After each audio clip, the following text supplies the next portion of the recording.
Voilà, je crois que les derniers commencent tout doucement à arriver, donc on va commencer ce mini-webinaire. Donc, bonjour à tous, je me présente, je m'appelle Alexandra Askeli, juriste 3.0 de Legal PME.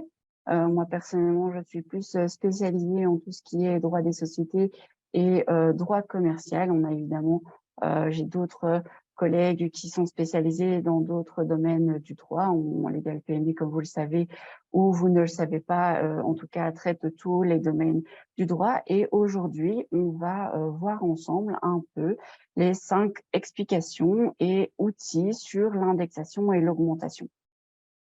Donc ça, c'est un peu le programme du jour. Alors, ici, qu'est-ce que l'indexation? C'est la première chose que nous allons voir ensemble. L'indexation, c'est le fait d'augmenter les prix en fonction du pouvoir d'achat et du coût de la vie. Donc, on a des indices qui sont établis, qui prennent sur base d'une situation antérieure des prix par rapport à la situation actuelle des prix. Il y a eu une augmentation ou une baisse. En général, c'est souvent des augmentations. On a très rarement eu des baisses de prix, mais on va adapter ces prix en fonction de l'évolution qu'a eu les prix et du coût de la vie et des prix d'achat par rapport aux produits que consomment un ménage en Belgique. Il y a différents indices, on les verra par la suite. On va avoir 2 possibilités. Modifier sur base de ces indices à des dates fixes, donc c'est-à-dire que, par exemple, chaque année, au 1er janvier, on va indexer ces prix. Ou alors, il y a une autre possibilité, c'est d'indexer sur base d'un indice pivot. C'est quoi un indice pivot? C'est on fixe qu'à partir de tel pourcentage, on dépasse ce pourcentage, et on va adapter les prix. Et ça peut être de manière récurrente plusieurs fois sur l'année, en fonction évidemment toujours de l'évolution des prix. Je reviendrai plus amplement sur cet indice pivot par la suite, mais voilà un petit peu les informations ici. Ensuite, quels sont les outils? Voici, effectivement, je vous parlais d'indices il y a quelques minutes. Voici les indices spécifiques. L'indice de base sur lequel reposent tous les autres indices, c'est l'indice des prix à la consommation. Très célèbre, tout le monde le connaît. Mais qu'est-ce que c'est concrètement cet indice des prix à la consommation? C'est là, on essaye d'évaluer sur base d'un panier que consomment la plupart des Belges. Donc, qu'est-ce qu'on met dans son panier quand on va faire des courses? Quels sont les produits et services qui sont le plus souvent demandés par les Belges? Et on rassemble tous ces prix-là et ça va former un indice. Et donc, cet indice va évoluer en fonction des années et il va augmenter, diminuer en fonction évidemment des prix que va appliquer chaque secteur, chaque personne à ses produits consommés. Ensuite, on a l'indice lissé qui, lui, découle des prix de l'indice des prix à la consommation. Lui, il va en fait contenir les éléments produits et services que l'indice des prix à la consommation, mais moins certains éléments. On ne va pas prendre tout ce qui est tabac, alcool qui sont consommés dans des restaurants ou qui sont achetés en supermarché et tout ce qui est essence et diesel. Donc là, on a évidemment un indice où tous des éléments sont retirés et cet indice est le plus souvent utilisé en matière de loyer. Ensuite, on a l'indice lissé qui, lui, découle de l'indice santé et évidemment indirectement de l'indice des prix à la consommation. L'indice lissé, qu'est-ce que c'est? C'est l'indice santé sur lequel on a fait une moyenne des 4 derniers mois. Donc, celui-ci est vraiment plus représentatif de ce qui se passe sur une plus courte période. Et donc, celui-là est le plus souvent utilisé en pratique pour tout ce qui est salaire. Il y a d'autres éléments, allocation ou pension. Enfin, voilà, c'est vraiment des éléments sur lesquels on se base. Ensuite, on a cet indice pivot qui est essentiellement utilisé pour l'indice lissé. Et donc, c'est bien ce que j'expliquais tout à l'heure. À partir du moment où on dépasse un certain seuil, on va adapter les prix parce qu'on a dépassé ce seuil. Et ce seuil est évalué sur base de l'indice lissé, en fait. Donc, voilà. un peu qu'est-ce qui se passe. L'indice pivot est soit on le prévoit dans ces contrats, soit s'il n'est pas prévu, la loi, des fois, dans des secteurs, prévoit d'utiliser l'indice lissé et prévoit les pourcentages selon lesquels on va pouvoir augmenter. Des fois, c'est 1, 2%.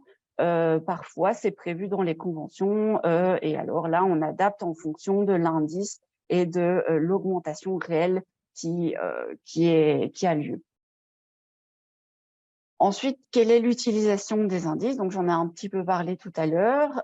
Au niveau des prix à la consommation, cet indice-là est souvent utilisé au niveau des salaires, des produits et des services vendus. Ça paraît logique, c'est basé sur ça. Après, voilà, ici, on est souvent plus dans des secteurs où c'est la vente de produits plus que pour des secteurs où c'est des services. Ensuite, pour tout ce qui est indice lissé, c'est effectivement les loyers. Dès qu'on doit indexer des loyers, on utilise cet indice santé. Pour tout ce qui est indice lissé, encore une fois, c'est salaire, pension, cotisation sociale et évidemment tout ce qui est vente en matière de services. Alors, la question qui se pose ici, c'est comment déterminer quel indice je dois appliquer dans mon cas à moi. Finalement, la règle est relativement simple, c'est voilà, quels sont mes coûts au quotidien. Par exemple, nous, les PME, on a essentiellement comme coût les salaires parce que voilà, on offre du service, on n'a pas d'autres coûts spécifiques, et en tout cas, c'est la partie des coûts la plus grosse, et donc on va se baser, nous, sur l'indice lissé parce que nos coûts sont plus représentés dans cet indice-là. Si par exemple, vous êtes je ne sais pas, imaginons un constructeur dans des bâtiments, là, vous allez avoir des matières premières, des éléments pour pouvoir construire en plus de la main-d'œuvre, évidemment. Mais là, on va peut-être partir sur un prix à la consommation plus que sur un indice lissé. Ça dépend quels sont vraiment vos coûts au quotidien. Donc, voilà un peu. Ici, je vous ai fait un petit tableau avec quelques chiffres qui est assez représentatif de l'évolution des indices. Voilà, je vous ai dit que la plupart du temps, il augmentait. Donc ici, c'est encore le cas. On a depuis 2019 à 2023, il a quand même relativement augmenté. On voit quand même que l'augmentation est relativement conséquente à partir de fin 2021. Effectivement, ça a été essentiellement dû au Covid et la montée des prix après. Donc voilà, ici, on voit vraiment qu'il est en constante augmentation et qu'il n'y a pas vraiment eu de diminution récemment. Ensuite, la question que tout le monde se pose en général, c'est comment est-ce que je vais faire pour réviser mes prix? Voilà, moi ici, on a eu des grosses augmentations, on a eu le 1er janvier qui est arrivé, tout le monde a indexé ses prix, mais comment est-ce que je dois faire en pratique pour que ce soit juridiquement valable? Eh bien, tout simplement, si vous avez un prix qui est déterminé dans un contrat, ce prix va être appliqué pendant toute la durée du contrat. Ça, c'est le principe de base. Seulement, il y a des exceptions dans lesquelles on autorise à revoir ces prix. C'est quand il y a une augmentation de coûts assez conséquente ou alors que le prix n'est plus du tout conforme au marché. Ça, c'est les deux cas dans lesquels on peut revoir ces prix. Alors, comment est-ce qu'on fait pour revoir alors ces prix? Il faut absolument avoir l'accord de la personne avec qui on a conclu le contrat. Alors, soit on a l'accord préalable, on a une clause dans notre contrat qui prévoit une clause d'indexation. Voilà, au 1er janvier, les prix sont revus annuellement. La personne est déjà d'accord avec ça, donc il n'y a vraiment pas de souci, vous pouvez le faire sans problème. Ou imaginons, ça peut être une clause où c'est pas prévu d'indexer annuellement, et ça peut être prévu que si, par exemple, les matières premières augmentent de plus de 10%, et ben là, on peut revoir les prix à n'importe quel moment. Ça, c'est un peu des cas typiques qu'on trouve dans la pratique. Ensuite, il y a la possibilité d'avoir l'accord ultérieur. Imaginons, mon contrat, j'ai rien prévu dedans, on a eu une augmentation de 10% des salaires ici au mois de janvier. Qu'est-ce que je fais concrètement? Mon client n'est pas d'accord, eh ben, on va faire un avenant au contrat et le client va signer pour accord d'augmenter les prix.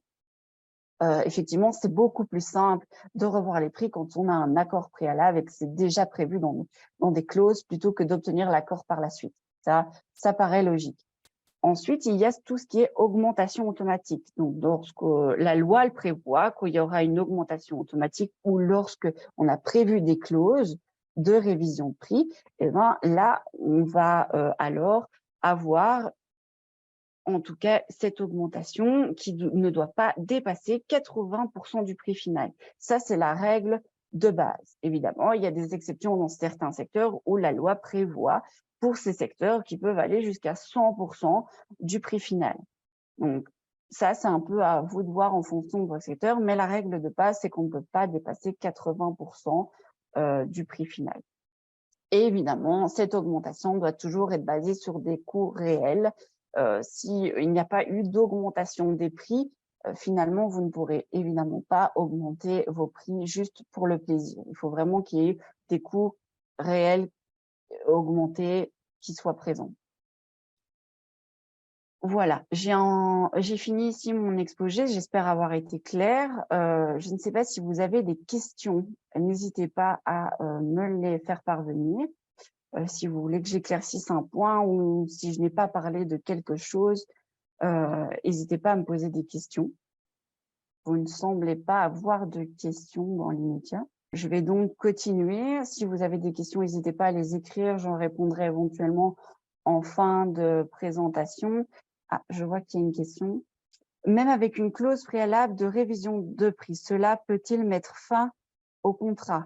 S'il y a une clause préalable de révision de prix, théoriquement, tout dépend quelles sont les clauses prévues en matière de résiliation de contrat, mais normalement, sur base uniquement de l'augmentation des prix, s'il y a une clause, la personne ne peut pas mettre fin au contrat.